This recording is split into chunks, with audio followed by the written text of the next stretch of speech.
Eh bien, bonjour Alexis. Bonjour. Merci de me donner un peu de ton temps aujourd'hui. Comment ça va? Bah, très bien, un peu chaudement Ouais, ici. on a mis la clim, donc je pense que ça devrait aller juste pour Voilà, on a un peu d'air frais qui arrive comme ça. quelques minutes, ouais. Et bah écoute, peut-être pour commencer, est-ce que tu pourrais t'introduire en quelques mots, dire ce que tu fais? Peut-être dans les grandes lignes, on va aller un peu plus dans les détails plus tard, mais pour avoir une introduction pour les personnes qui ne te connaîtraient pas. D'accord. Et voilà. Voilà. Alors, je m'appelle Alexis Roussel. Je suis franco-suisse. J'habite en Suisse et je suis un entrepreneur du monde du Bitcoin en Suisse. J'ai créé le premier broker suisse ici à Neuchâtel, parce qu'on est à Neuchâtel. Peut-être les gens ne savent pas encore, mais on est à Neuchâtel.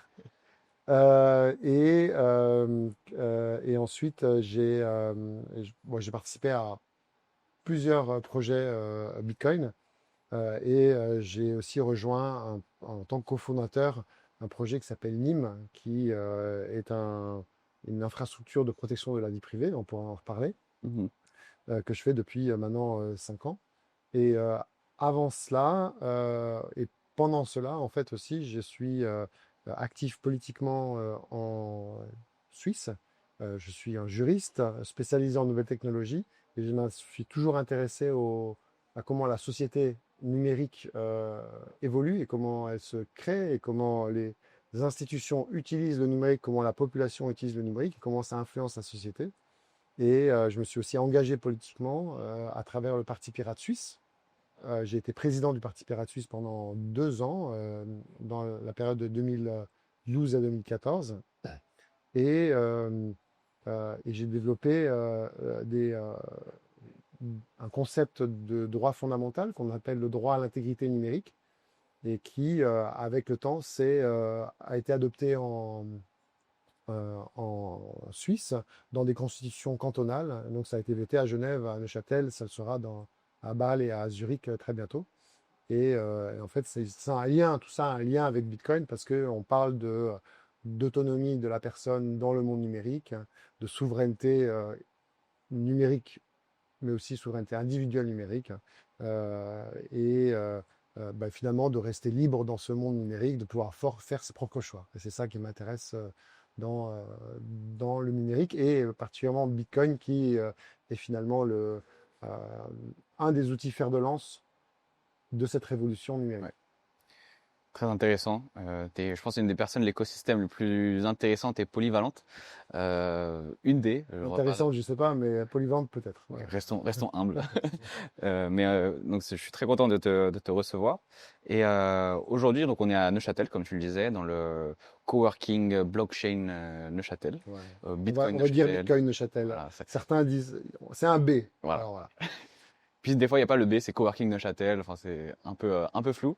Qu'est-ce que je veux dire? Pourquoi est-ce que tu es là à Neuchâtel? Est-ce que tu es Neuchâtelois? Ou pourquoi tu as Ouais. choisi de Alors moi, venir je suis ici? pas neuchâtelois D'accord. d'origine ni de naissance. Je suis bernois de naissance et mon origine elle est suisse allemande. Et puis quand je suis revenu en Suisse, parce que je fais mes études en France et j'ai grandi aux Pays-Bas. D'accord. Voilà. Et je suis venu en Suisse pour travailler après avoir fait mes études en France. Et je me suis d'abord installé à Genève. Et c'est à Genève que j'ai acquis ma culture politique suisse. Quand on a voulu se lancer à plusieurs pour créer le premier broker en Suisse, ben là, en fait, on s'est confronté à la réalité de l'époque, en 2013. Et Neuchâtel, un des cofondateurs était neuchâtelois et avait des bonnes connexions ici. Mais moi, j'étais à Genève, j'avais des bonnes connexions à Genève. Donc, il n'y avait pas il n'y avait pas forcément un avantage à un endroit à un autre. Mais on s'est rendu compte que Genève avait une culture industrielle et politique qui était bien plus adaptée à l'émergence de petits projets dans des choses très pointues, Mhm. comme était le Bitcoin en 2013. Voilà. Ok. Alors, si je te fais une caricature, tu es à Genève et tu as 200 000 francs dans ta mallette, entre guillemets, et tu dis, je vais créer mon entreprise dans la finance, on te regarde avec des grands yeux en te disant, mais n'importe quel fils de banquier commence avec plusieurs millions. Qu'est-ce que Ouais. tu viens faire ici? Voilà. Alors qu'à Neuchâtel, le Conseil d'État, le gouvernement va te dire, ah, tu veux investir dans la microtechnique financière, tu vas créer un job, deux jobs, c'est génial, on va Ok, t'aider. d'accord. Donc là, tu parles de la différence entre Genève et Neuchâtel, Voilà. mais donc tu as dit que tu as vécu en France Oui. et que tu as étudié aux Pays-Bas. Alors, j'ai L'inverse. grandi aux Pays-Bas et j'ai étudié en France. D'accord, Voilà. ok, l'inverse. Pourquoi avoir fait le choix de venir à Genève et à Neuchâtel, comparé aux Pays-Bas, à la France ou autre part en Europe ou dans le monde? Qu'est-ce qu'il y a de si spécial en Suisse qu'on n'a pas autre Ouais. part? Alors, il y a deux choses. Bon, c'est lié à ma vie personnelle à l'époque, mais euh, moi, j'ai toujours grandi dans le milieu international. J'avais D'accord. la chance d'avoir mon père qui bossait à l'Agence spatiale européenne. Donc, j'étais voilà, dans la science, dans l'espace, toute mon enfance. C'est pour ça qu'on était aux Pays-Bas. Et en fait, j'ai commencé à travailler aux Nations Unies. En fait, ma Hmm. première carrière a été aux Nations Unies. Et quand j'ai fait mes études en France, j'ai travaillé un petit peu aux Nations Unies, en Hollande, mais j'ai eu la chance de pouvoir faire un stage dans un ministère français, le ministère de l'Intérieur, tout simplement. Euh, et, euh, et en fait, j'étais confronté à la réalité française de la manière dont l'administration se crée. Et moi, je pensais que j'allais juste avoir un contrat comme ça parce que ils m'aimaient bien. Et en fait, non, on m'a fait comprendre que si je passais pas l'ENA, ils pouvaient rien faire pour moi. Et moi, j'ai dit non, je vais pas aller faire l'ENA maintenant, c'est pas mon délire. Enfin, Hmm. d'autres amis l'ont fait, mais pour moi, je savais que ça allait être un lavage de cerveau auquel je voulais pas participer. Et quand ce directeur du ministère de l'Intérieur m'a dit, bon, bah, moi, je veux bien que tu viennes chez moi, mais tu dois passer par l'ENA. 2 jours après, j'étais en Suisse et je commençais à travailler aux Nations Unies en Suisse avec un stage, enfin un truc.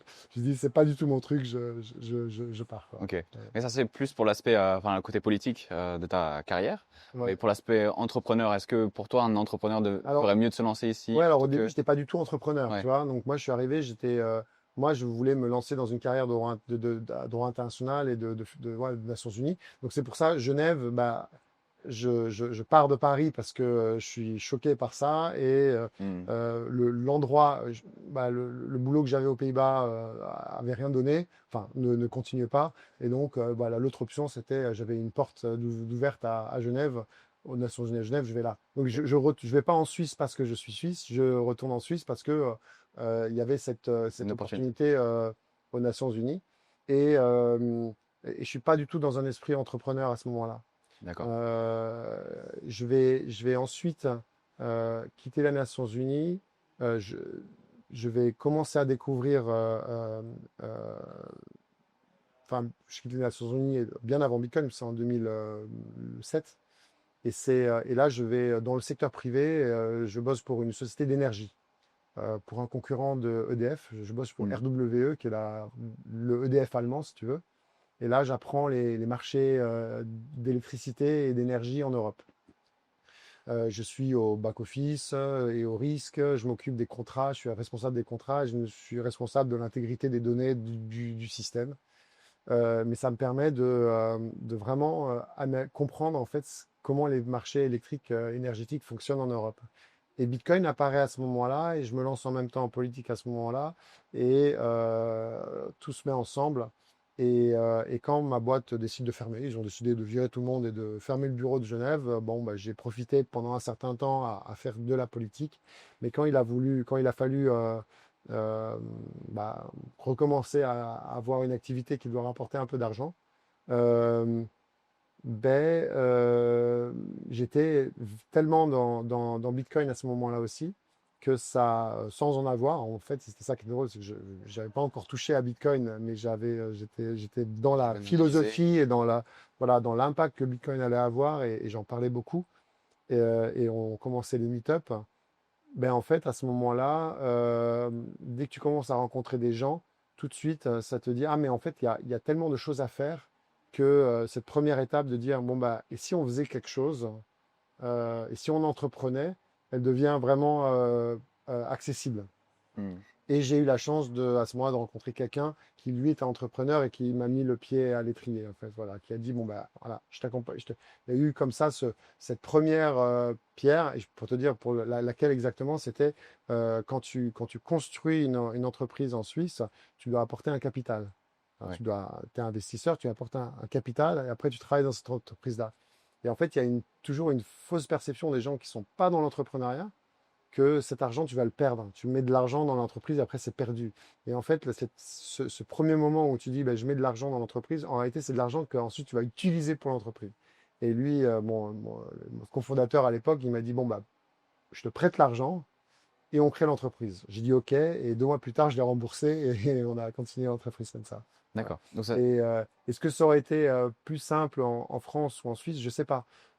Parce que cette histoire, elle s'est créée alors que j'étais en Suisse. Mais ce qui est sûr, quand je vois maintenant, je discute avec des entrepreneurs dans, dans toute l'Europe et dans le monde entier, la Suisse a une particularité sur la facilité que ça a pour faire les premières étapes. Ça devient plus compliqué avec la suite, mais la complexité, elle vient avec la complexité de ton business. Donc en fait, c'est un peu normal, on va dire, tu vois. hmm, Mais tant que ton entreprise est toute petite et qu'elle n'a pas beaucoup d'affaires et que tu es en train de développer, bah, en fait, on va pas t'embêter. Au contraire, tu n'as pas des super aides, tu n'as pas des crédits d'impôt, tu n'as pas des aides et des choses comme ça. Mais l'environnement est plus favorable. l'environnement est extrêmement favorable, Ok. exactement. Ouais. Et donc on va faire, enfin juste après ça, je vais travailler sur un article sur des expatriés qui quittent la France pour la Suisse. Il y en Donc a. si ça vous intéresse, je mettrai le lien de l'article dans la description de la vidéo pour qu'ils se renseignent sur ça parce que du coup t'es pas le meilleur placé Non, mais pour moi parler je de le ça, vois par mais contre. tu le vois, Je oui, vois ce phénomène-là. Ouais. c'est Alors ça. il y a eu plusieurs vagues. Il y a eu une première vague il y a peut-être genre 5 ans. Ouais. Et là aujourd'hui, Et une nouvelle. il y a quand même une vague aussi qui se passe aujourd'hui dans les années, donc on est en 2025. C'est un phénomène qui existe. Alors c'est pas des milliers et des millions de gens, tu vois, on est Ouais. d'accord. Mais c'est vrai que dans les profils euh, de, de, d'entrepreneurs français qui veulent faire quelque chose dans le milieu du Bitcoin ou des cryptos, mais un peu plus large aussi, la Suisse est vraiment un des points Hmm. qui intéresse les gens, et Neuchâtel en particulier avec un bâtiment comme celui-là, avec cette communauté Qui qui grandit. grandit, qui a voilà, qui a une histoire, Hmm. qui a des très bonnes relations avec les autorités locales, parce que ce qui fait que on peut vraiment aider les gens qui ont des problèmes particuliers que les Suisses n'auraient pas. Ça crée en fait un environnement où au moins les gens se sentent écoutés, et quand ils disent mais je veux entreprendre, mais ici c'est ah ouais, top. Tu vas entreprendre, tu vas gagner, tu vas créer un job, tu vas peut-être payer les impôts après. euh, c'est cool, Ouais. voilà. Et c'est vrai que fondamentalement en Suisse, et ça c'est ce que la Suisse a en commun peut-être avec les États-Unis, c'est que l'image de l'entrepreneur, c'est celle plus d'un héros Ouais. que d'une calamité comme tu peux l'avoir en France. Je pense que là, il y a une grosse, grosse différence et dans le traitement des médias, que les médias ont, ont avec toi, que les autorités ont avec toi. Euh, tu as cette considération qui est vraiment différente. Donc, bah, écoute, merci beaucoup pour cet état des lieux. On comprend mieux et je pense qu'il y aura plus de détails aussi dans l'article et de témoignages de personnes qui sont directement concernées. Mais est-ce que on pourrait parler un peu plus de toi et de ce que tu entreprends, de Nîmes notamment. Ouais. Qu'est-ce que Nîmes? Est-ce que c'est juste un VPN ou est-ce que c'est plus qu'un VPN? Est-ce que tu peux nous en parler rapidement? Alors, c'est plus qu'un VPN, Ouais, forcément. évidemment. Évidemment. Nîmes, c'est d'abord une infrastructure de protection de la vie privée qui a été construite autour d'une innovation Mhm. qui existe dans les concepts depuis les années 80, qui a été inventé par David Chaum, hein, donc le même qui a inventé le e-cash et pas mal de concepts. Il a inventé un concept qui s'appelle le mixnet. D'accord. Et un mixnet, alors les bitcoiners ou les fans de crypto qui nous écoutent, ils connaissent souvent le principe du mixeur de monnaie. Hein. Mhm. Mais là, le principe, c'est pas de mélanger l'argent, c'est de mélanger les données elles-mêmes, le trafic de données. Donc en fait, moi je vais t'envoyer un message à travers ce mixnet, c'est un réseau d'ordinateurs, et le message va être découpé en petits morceaux et va être mélangé avec le trafic de tout le monde et va être mélangé avec du faux trafic aussi qui a été généré, avec du bruit qui a été généré sur le trafic. Et quand il arrive chez toi, quelqu'un qui observe le réseau ne peut pas identifier qui parle avec qui. Ok. Voilà. Et c'est ça la clé de cette technologie Du du mixnet. Mixnet, c'est de ne pas savoir qui parle avec qui. Alors qu'aujourd'hui, euh, lorsqu'on parle de protection de la vie privée, la première chose dont on parle, c'est du chiffrement bout à bout. Hein. J'utilise une messagerie, Signal par exemple. Le message est signé est chiffré sur mon téléphone et toi tu le déchiffres. Voilà. Oui. Mais en réalité, quelqu'un qui observe le réseau, l'opérateur, donc au moins la société, enfin la fondation Signal, ou même des gens qui pourraient regarder les ordinateurs de Signal, ben, ils voient à qui Il voit les tu envoies, échanges. ils voient les Il voit pas échanges. forcément le contenu, mais il voit qu'il y a un Voilà, ils échange. voient les échanges, exactement. Et en fait, ça, c'est l'information aujourd'hui qui est la plus importante. Hmm. Le contenu a peu d'importance parce que les humains sont pas si innovants que ça dans leur communication. Et donc en fait, c'est très facile d'imaginer ce que les gens se disent quand tu sais qui parle avec qui. Ouais, tu peux deviner, Voilà, tu peux en deviner. fonction des personnalités, des mouvements. Je vais schématiser un truc vraiment, vraiment un exemple nul. Tu parles avec ta femme à 6 heures le soir. euh, c'est 95% de chances que tu parles du dîner, des enfants, d'un truc comme ça. Tu vois, voilà. Tu peux facilement déduire, en fait, de quand tu vois qui parle avec qui, quand, à quelle fréquence, tu peux déduire, en fait, le contenu. Et donc, c'est pour ça que, en réalité, même si il y a des volontés de vouloir détruire le chiffrement qu'on appelle end-to-end, bout en bout, en fait, ce qui intéresse vraiment les publicitaires, les agences d'État et des gens comme ça, c'est les métadonnées. Donc, c'est quand tu te connectes, sur quel site, à Les quel habitudes. moment, les habitudes, voilà, tes points de géolocalisation. Rien que le fait de suivre avec ton GPS, en fait, tu peux en déduire des données de santé. Parce que le nombre de pas que tu fais ou le nombre de mouvements de mètres que tu fais Ouais. dans la journée, Puis en plus, on ajoute les montres connectées qui ont et tu rajoutes tout le ça et tout pouls. ça. Voilà. Ouais. Donc l'idée, c'est comment, en fait, pouvoir continuer à communiquer avec les gens avec qui tu as envie de communiquer, mais sans que tu laisses des données qui sont récupérées par les gens. Et donc, en fait, tu crées du bruit, on crée du bruit dans ce mixnet, on crée du bruit et on obfusque, en fait, le trafic de données dans ce réseau-là. Et, euh, et en fait, avec ce réseau-là, donc ça, c'est vraiment, on a mis ensemble l'équipe de recherche qui a travaillé sur ça depuis des années, notamment à KU Leuven, mais il y a des équipes de spécialistes de réseau et des équipes spécialistes de cryptographie qui travaillent sur ces projets-là.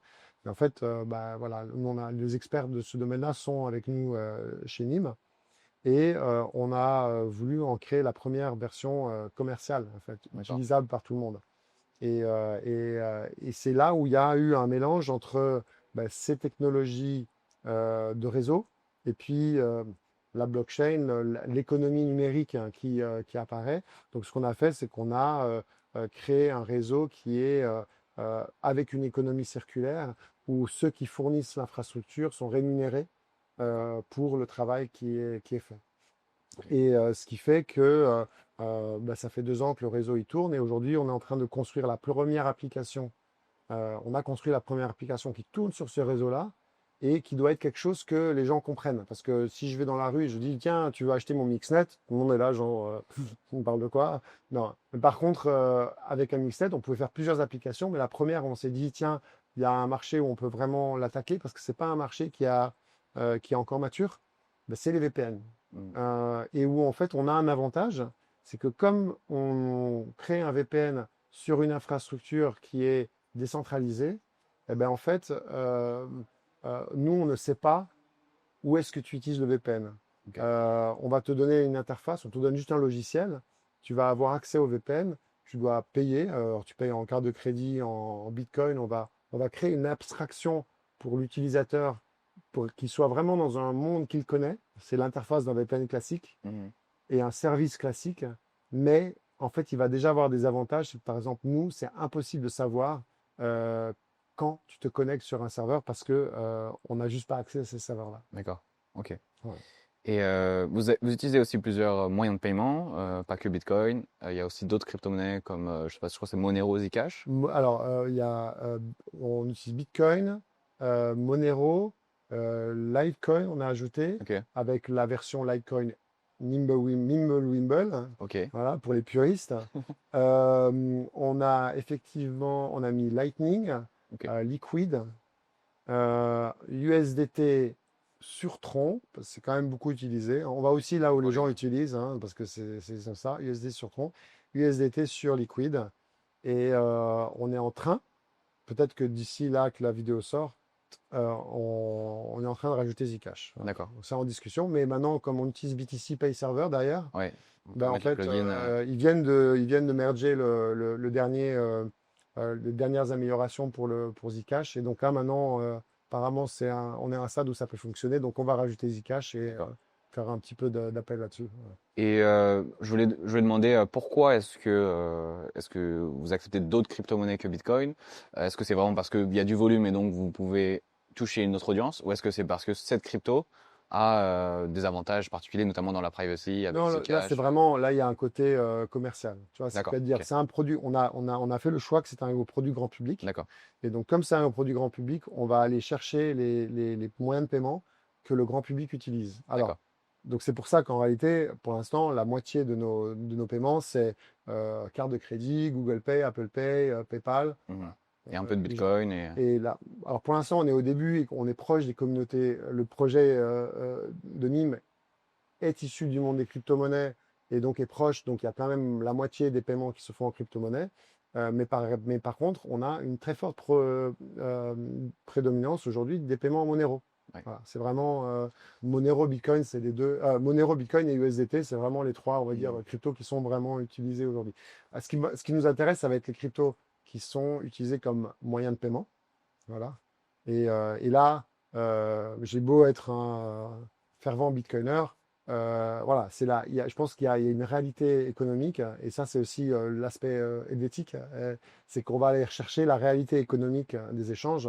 Et aujourd'hui, il faut être, si on prend Bitcoin, USDT et Monero, on a pratiquement 99,9999% des réels échanges économiques qui se font dans ces trois monnaies-là, à mon avis. Peut-être, Oui. on pourra peut-être discuter d'une ou deux autres, mais on est là. Et après, les trucs, bon, Litecoin, Nimble, bah, c'est parce que comme ils ont fait, c'est une communauté qui fait un effort sur la privacy, on a voulu aussi Mhm. voilà, facilement ajouter cette communauté-là. Ouais, mais oui, en effet, la communauté Monero est très motivée et met souvent en avant que c'est l'une des cryptos les plus utilisées pour les paiements, Oui, surtout sur Internet. voilà, surtout c'est ça, ce qu'il faut regarder, c'est les paiements réels, tu Ouais. vois. Parce que c'est clair qu'en termes de masse de monnaie, Bitcoin transfère beaucoup de valeur. Beaucoup de ces paiements-là sont des vrais paiements, c'est-à-dire que c'est utilisé pour de l'épargne, pour de l'investissement. Mhm. Mais quand tu viens pour du paiement vraiment, le Bitcoin est utilisé pour du paiement, hein. Mais j'arriverai pas à juger des ratios, mais USDT et Monero sont pas ridicules en fait face à Bitcoin en termes de paiement où tu vas payer pour un service. Tu vois, tu vas acheter un truc sur Internet où tu vas payer quelqu'un pour quelque chose. Ok. Et donc on est en plein dans le sujet de la privacy. Récemment, on va dire depuis le début de l'année, il y a beaucoup de choses qui se passent, notamment au niveau des enlèvements, enfin des Mm. crypto-bros qui se font enlevés ou attaqués, ou même des membres de leur famille qui se font attaquer, et même plus globalement avec la loi narcotrafic et plein de choses qui vont tout autour. La liste est aussi longue, on pourrait parler de chat control, etc. On a l'impression que nous, en tant que crypto-bro ou bitcoiner, ou maximaliste de la souveraineté en ligne de manière générale, il y a une attaque des politiques qui se fait sur nous, ou même de la société de manière générale, notamment avec ces enlèvements. Est-ce que depuis les derniers mois, tu vois un engouement qui se crée autour de ça, autour des produits justement d'obfuscation, donc de privacy. Mm. Est-ce que tu sens qu'il y a vraiment un changement dans la manière dont les gens perçoivent Nîmes Ouais. ou les produits similaires autour, ou Ouais. est-ce que c'est Oui. similaire à Non, avant? il y a clairement un accélérateur. Ok. Alors, moi, ma vision, enfin, mon analyse, c'est que ça fait des années et des années que l'establishment, à la fois industriel et les États, les autorités, poussent cet agenda, pas bien formulé, mais de surveillance de plus en plus, Hmm. et qui en fait cherchent à mettre en place, ils veulent mettre en place de la sécurité, mais pas de la sécurité, mais de la sécurité des institutions au détriment des gens. Ouais. Hein, c'est ça et parce que bah, la société numérique qu'on est en train de construire, elle est perturbante. Elle construit un autre modèle. On ne sait pas à quoi va ressembler notre société de demain, mais ce sera autre chose. Donc les institutions d'aujourd'hui se protègent. Elles ont peur pour leur propre sécurité et mettent en place ces mécanismes-là. Elles veulent casser la cryptographie, elles veulent tracer toutes les transactions, Avoir elles des veulent backdoors. voilà, mettre des backdoors, elles veulent voilà, tout ça. Mais jusqu'à présent, ils ont fait ça sans que ça, sans que finalement les gens ressentent cette, ressentent ce phénomène. Hmm. On disait souvent, euh, par exemple, quand on parlait de la, des caméras de vidéosurveillance ou de la surveillance, juste de la surveillance, on dit c'est un peu euh, comme de la radioactivité. C'est-à-dire que tu le sens que quand c'est trop tard, tu vois. Ouais. Voilà. Et tu le sens pas du tout au début quand c'est Ouais, présent. c'est progressif Voilà, et c'est puis progressif. Et je pense que c'est pas forcément une attaque dirigée contre les bitcoiners, mais c'est que les bitcoiners sont les premiers les premières victimes. à être impactés physiquement dans leur sécurité par ce phénomène qui est en train de se passer, qui est en train qui explose en fait. Hmm. Euh, et pourquoi les bitcoiners c'est un bon choix et les gens dans la crypto c'est un bon choix parce que bah, on parle d'un truc particulier qui est aussi bah, des valeurs, bah, la monnaie Hmm. et l'argent et voilà.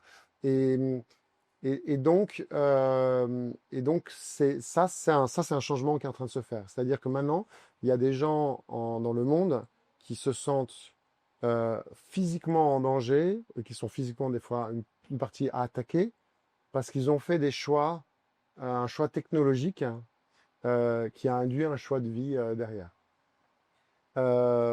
Et ça va forcer quoi? Ça va forcer forcément bah, cette communauté à à s'organiser pour réagir et à se Se défendre. défendre d'une certaine manière, voilà, ou à se mettre dans une condition où c'est plus possible. En Ouais. fait, c'est ça, moi. Se protéger. Plutôt que je veux dire, on va pas, l'idée, c'est pas de tous acheter des armes et de se protéger. Voilà, si vous voulez acheter une arme, pourquoi pas, mais c'est pas ça, ça va pas, c'est pas ça, c'est pas là que ça va aller dans le bon sens forcément.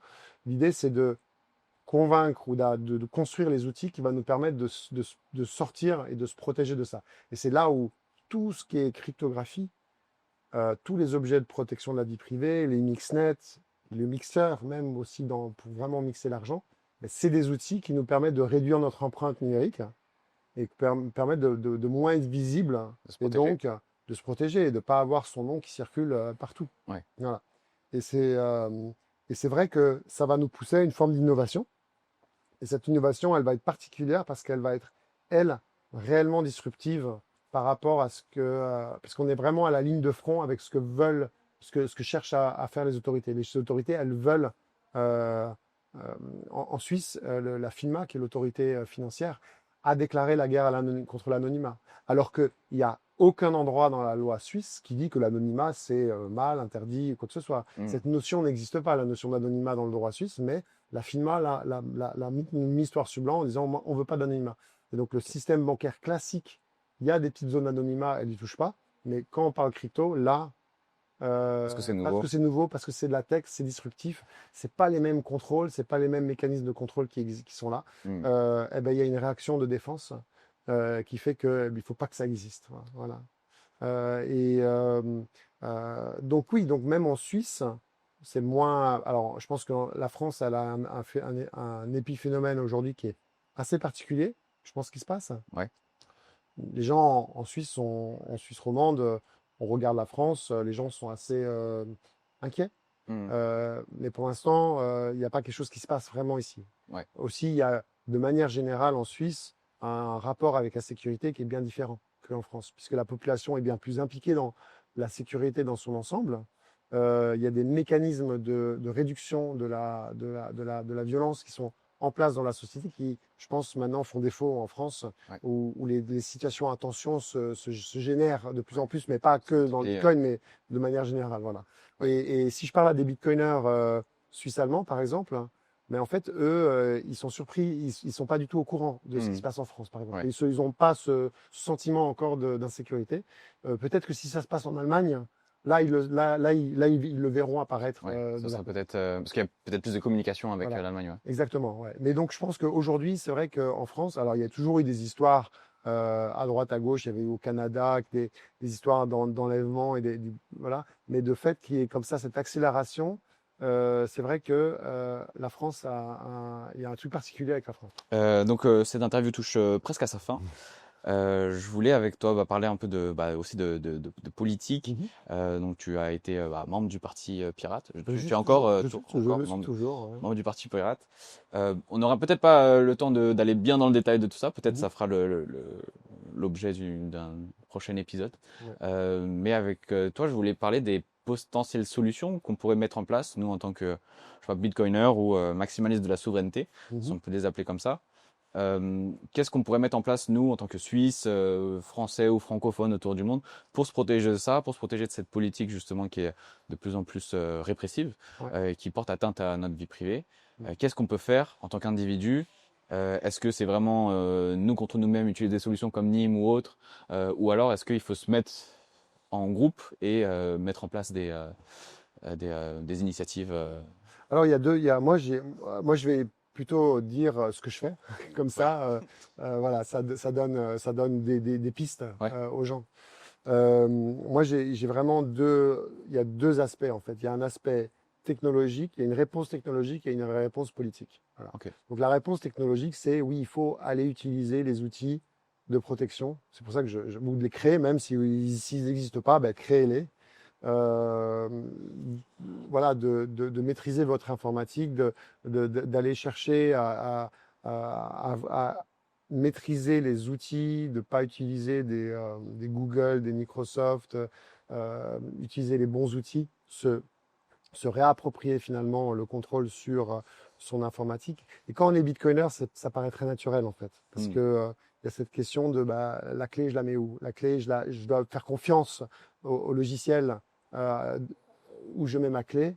Et je dois faire confiance que ce logiciel me montre la bonne adresse à qui je vais payer. Donc en fait, il y a quelque chose que l'on voit de commun chez tous les bitcoiners, généralement, c'est que ils passent par une phase d'assainissement de leur vie numérique pour qu'il n'y ait pas trop de données qui circulent. Donc ça, il faut le continuer, faut le pousser. Si vous êtes entrepreneur, vous avez des idées, bah, travailler sur la privacy, c'est vraiment un point important. Et surtout qu'on arrive à faire des outils qui sont aussi bien que les outils sans privacy. Voilà, Ouais. ça c'est vraiment ça c'est le challenge en fait du truc. Maintenant, il y a l'autre aspect, c'est l'aspect politique. Et politique dans le sens noble du terme, c'est-à-dire que dès que je vais parler avec d'autres personnes en disant, j'ai une idée, on devrait bouger un peu les idées, on devrait faire un peu autrement, on devrait gérer notre société un peu autrement, c'est de la politique. Voilà. L'autre réponse, c'est la politique. Et la politique, c'est quoi? C'est pas d'être forcément dans un parti politique, et c'est pas forcément d'être de droite, de gauche, communiste ou je sais plus, ou socialiste ou libéral. C'est pas ça. La politique, c'est déjà de penser, de discuter avec les gens autour de soi et de penser à comment est-ce qu'on peut modifier les règles, enfin comment la société s'organise. Peut-être que de dire, bah voilà, le fait que l'on collecte des données de cette manière-là, que mon nom soit disponible, alors que je n'ai pas demandé de cette manière-là, c'est des questions qu'on peut poser et on peut amener ce débat-là. Et c'est ça, c'est de faire de la Hmm. politique déjà. Moi, ce que j'ai fait, donc, j'ai travaillé sur le droit à l'intégrité numérique. Et t'as encore. Oh, puis Euh, désolé encore. donc on a changé de Ouais, c'est la caméra caméra. est là, ouais. Voilà. Souci technique, on a changé de caméra. Désolé encore. Il fait trop chaud ici. Ouais, la caméra est en surchauffe là. Donc je disais la politique, c'est effectivement ce que l'on fait Au jour le jour, au au final. jour le jour, voilà. Hein, comment est-ce qu'on adapte cette société autour de nous pour que ça respecte en fait enfin comment est-ce qu'on assure notre sécurité aussi dans cette société-là. Et euh, et moi ce que j'ai fait, c'est que alors je suis juriste et j'ai réfléchi avec le Parti Pirate, enfin dans le cadre du Parti Pirate, on a vraiment travaillé sur la manière dont la société, dont les institutions voient la société numérique. Et je me suis rendu compte que autant dans les institutions, dans le monde traditionnel, le monde disons physique, en fait, il y a des fondations intellectuelles qui ne sont pas forcément toujours respectées, mais en tout cas, les fondations sont là pour dire tu es une personne, tu es un citoyen de ce pays-là, tu as un droit à ton intégrité physique et à ton intégrité mentale. Ça veut dire que l'État ne peut pas venir porter atteinte à ta personne. Hmm. Pourquoi? Si l'État porte atteinte à ta personne, c'est très simple, tu n'es plus libre parce que tu as peur de l'État, donc tu vis dans la peur, donc tu ne peux pas penser correctement et tu ne pourras pas voter correctement et tu ne pourras pas participer à l'économie, à la vie culturelle, enfin à tout correctement. Okay. Hmm. Euh, et en fait, je me suis rendu compte que dans le numérique, cette approche-là n'existe pas. C'est-à-dire que l'État ne te considère pas comme une personne, mais c'est juste des données. Et ces données, même la société, les industries et tout ça, considèrent que c'est un objet ou quelque chose qu'on peut s'accaparer. Et te manipuler en ligne, c'est pas un problème.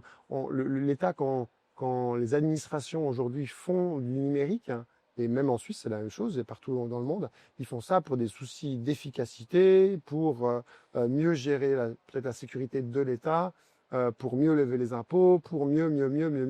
C'est toujours une question d'efficacité généralement, d'utiliser ces nouveaux outils. Et maintenant, il va y avoir la justice par IA, ça va être plus efficace, vous verrez, ça va être génial.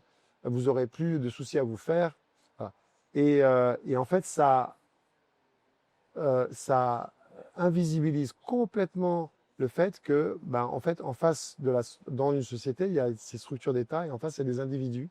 Et parce qu'on vient toucher leurs données, parce qu'on vient imposer des contraintes numériques à ces gens-là en leur disant vous devez utiliser telle application d'identité électronique, vous devez utiliser telle application ou vous devez utiliser tel protocole. Ah désolé, chez nous à l'État on n'utilise que Microsoft, donc vous devez utiliser tel format de fichier. Eh bien en fait, ça crée de la contrainte numérique sur la population qui, par définition, perd une capacité de faire ses propres choix. Ouais. Voilà. Et donc, ce que j'ai dit, bah, on va étendre cette intégrité, ce respect de l'intégrité physique et mentale, on va l'étendre à l'intégrité numérique. Et on va dire, avec l'intégrité numérique, si on le met vraiment de façon explicite, très haut dans la hiérarchie des normes, avec des droits qui aident cela, comme le droit à la vie hors ligne, le droit à la sécurité dans l'espace numérique, le droit à ne pas être jugé par une machine, le droit à ne pas être surveillé, mesuré, analysé, c'est des droits qui vont avec. Eh bien, en fait, on oblige l'État à changer son comportement vis-à-vis de l'individu. Voilà. C'est des fondements. Ça veut dire que, par exemple, maintenant, ça a été voté, hein, à Genève, ça a été voté, à Neuchâtel, ça a été voté, avec des scores hallucinants. Je ne pensais pas qu'on allait avoir ce score-là. 94% de oui à Genève, 91% de oui à Neuchâtel. Ah oui, c'est quasiment unanime. C'est unanime, voilà, tout le monde était d'accord. Et aujourd'hui, on voit les effets de ça, et on voit que à Genève, pour les écoles, il y a une pétition des parents qui dit maintenant on veut utiliser des logiciels libres. Faut arrêter parce que vous devez protéger l'intégrité numérique des enfants. Faut arrêter à l'État voulait renouveler les licences Microsoft et passer à Microsoft Office 365. Et là, le Parlement dit non, mais vous respectez pas la Constitution. On a le droit à l'intégrité numérique et vous devez respecter les gens. Et ces logiciels-là ne respectent pas les gens. Et puis, il y a d'autres exemples comme ça. Et surtout, le droit à la vie hors ligne, c'est... alors, Alors ça paraît peut-être un peu bizarre des fois pour des technologistes comme nous, on va dire. On est à fond dans la technologie, on veut que tout soit numérique.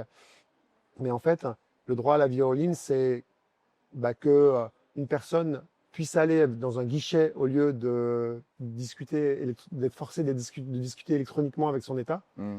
Alors évidemment, ça va plaire beaucoup aux personnes âgées actuellement. Mais en fait, moi, ça me plaît aussi en tant que technologiste, c'est que si je suis pas d'accord du moyen de communication qu'ils veulent m'imposer, si je suis pas d'accord avec l'app qu'ils veulent, en fait, j'ai un backup et je peux aller voir les gens et je peux aller discuter avec les gens et avoir une procédure papier. Ouais. Et en fait, ça, fondamentalement, ça nous donne les outils juridiques et intellectuels pour dire le, la charge, la, la, la charge de la preuve, tu vois, la charge de la preuve est renversée Hmm. et c'est pas à toi en tant qu'individu de subir en fait les volontés de l'État dans le numérique, mais c'est l'État qui doit s'assurer que toi, tu sois dans un environnement qui soit bien pour toi et tu puisses participer dans la vie de la société. Et maintenant, on commence à voir tout doucement les effets dans les débats. Et pour les bitcoiners, ça va avoir aussi ça va avoir ce rôle-là de dire bon bah vous nous poussez à faire tous ces KYC, vous nous poussez à faire une hyper transparence, mais en fait, on arrive à un point où ça porte atteinte à notre liberté, à nos droits fondamentaux. Ouais, ça nous met en danger. C'est même pas pour une protection de la vie privée, en fait. Tu vois, c'est même pas pour dire j'ai un truc à cacher. C'est que là, vous m'obligez à me mettre en danger. Ouais. Et ce débat-là, on peut pas l'avoir tant que on l'amène pas dans le domaine des atteintes à la personne. Hein, avant, on n'était que à protéger la vie privée et puis vous avez quelque chose à cacher parce que vous Hmm. protégez votre vie privée. Mais en fait, non. On fait cela parce que on veut assurer notre sécurité. Voilà. Ouais. Et on veut se protéger. Voilà. Et donc, moi, c'est ce que j'ai apporté dans le débat en Suisse, ce changement, et il est adopté au fur et à mesure. Les prochains cantons, ça va être Bâle et Zurich qui vont voter dessus. Donc, ça va passer du côté suisse allemand et je me réjouis du débat côté suisse allemand. Et en France, on amène le débat aussi. La ville de Strasbourg a fait une motion qui a été votée à l'unanimité de tous les partis représentés à Strasbourg pour intégrer le droit à l'intégrité numérique dans la ville. Alors, c'est pas par rapport au Bitcoin, hein, Oui. mais ça crée le mécanisme. Et quand j'entendais dans les débats de la ville de Strasbourg, il y avait Catherine Trottmann, une ancienne ministre qui est maintenant au conseil municipal de Strasbourg, qui dit oui, et d'ailleurs, c'est très bien. Et puis, vous devez aussi, moi, je veux aussi défendre, enfin, protéger mon intégrité numérique. Elle a repris en lisant, en 5 minutes, en lisant ça, elle a compris que son autonomie numérique hein, ou les atteintes qu'on pouvait lui faire étaient importantes. Il y avait un truc, tu vois. Hein. Et voilà, ça crée des mécanismes. Et alors, c'est très profond, ça va prendre du temps, mais ça, c'est ma contribution. Voilà. Ok. Et je pense que maintenant, ce que peuvent faire les gens, c'est de répéter. C'est dans leur commune, dans leur collectivité, de dire, bah, tiens, comment est-ce qu'on intègre ce droit à l'intégrité numérique, ce droit à la sécurité dans l'espace numérique, par exemple, le droit de ne pas être surveillé, le droit de ne pas être jugé par une machine. Et parce qu'aujourd'hui, si on regarde comment le système de surveillance financière se crée, en fait, c'est des grands algorithmes avec de l'IA et ces systèmes-là décident de bloquer des comptes purement par des processus algorithmiques sans recours. Voilà. Et ça, jusqu'à présent, on n'avait pas de recours intellectuel contre Hmm. ça, à part la vie privée. Là, on peut dire que ça porte vraiment atteinte à la personne. Ouais. Et surtout, j'ai envie d'ajouter, pour qu'une démocratie fonctionne bien, que ce soit le modèle français ou suisse, il faut qu'on puisse avoir des contreparties. Il faut qu'on Bien puisse sûr. avoir des gens qui puissent se mettre d'accord et comment dire, se mettre en groupe contre l'État et Voilà, il créer faut des contre-pouvoirs, voilà, bien ce sûr. contre-pouvoir. Et si on n'a pas Exactement. ce contre-pouvoir, bah, une démocratie ne peut pas fonctionner, ça Exactement. devient Moi, je une dirais dictature. même plus loin, c'est que une démocratie qui fonctionne, c'est toujours c'est un peuple qui est toujours en méfiance par rapport à ses Ouais. institutions.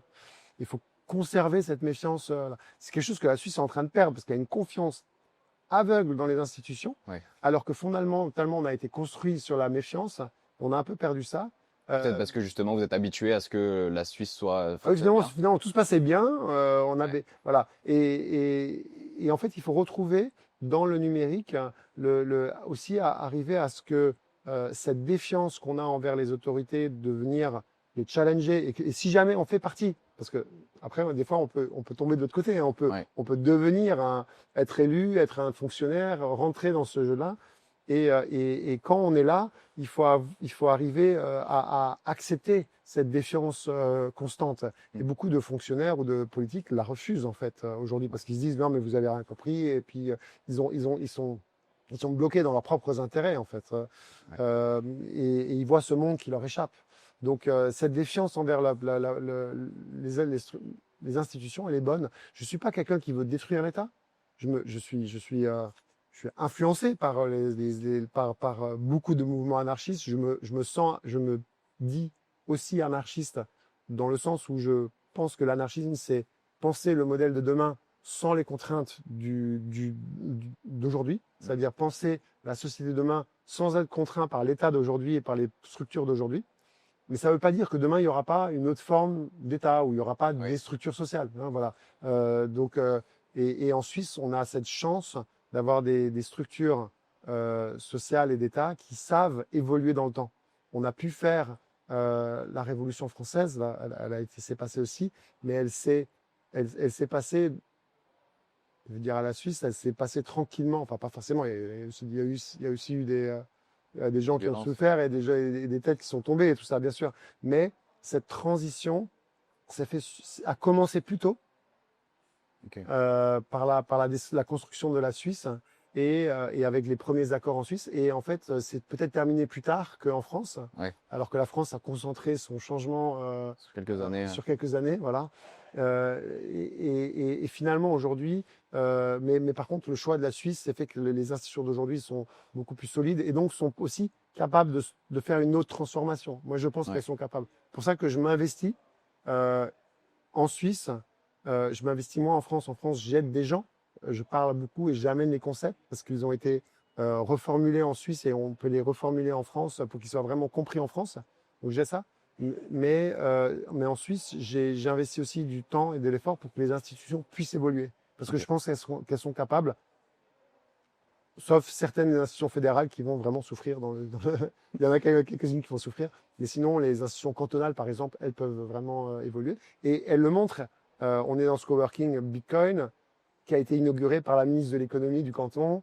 Voilà, il y a une proximité. Ils ont mis une garantie bancaire, je crois, pour le financement du projet. Donc il y a un impact, il y a vraiment une volonté, une stratégie des institutions locales de s'investir Contribuer. et de contribuer au développement de ce genre de communauté-là. Ouais. Et enfin, ça fait plaisir de voir qu'il y a encore un endroit en Europe, on va dire, qui est encore optimiste. Ah, c'est moi qui suis très optimiste, Ouais. attention, hein, vous entendrez les Suisses aussi qui diront Ouais. c'est l'horreur. Oui, il y a forcément des désaccords. Et bah, écoute, merci beaucoup. Je pense qu'on peut clôturer sur là-dessus. Voilà. Faire la petite On va faire l'intro avec la bonne caméra. l'outro avec la bonne caméra. Voilà. Voilà. Mais écoute, merci beaucoup pour tout ça. Je vais pas prendre plus de ton temps. Il faut que tu files à tes panels, À la prochaine. Ouais. à tes présentations. Et donc peut-être à une prochaine fois sur Merci. d'autres sujets. Au revoir. À plus.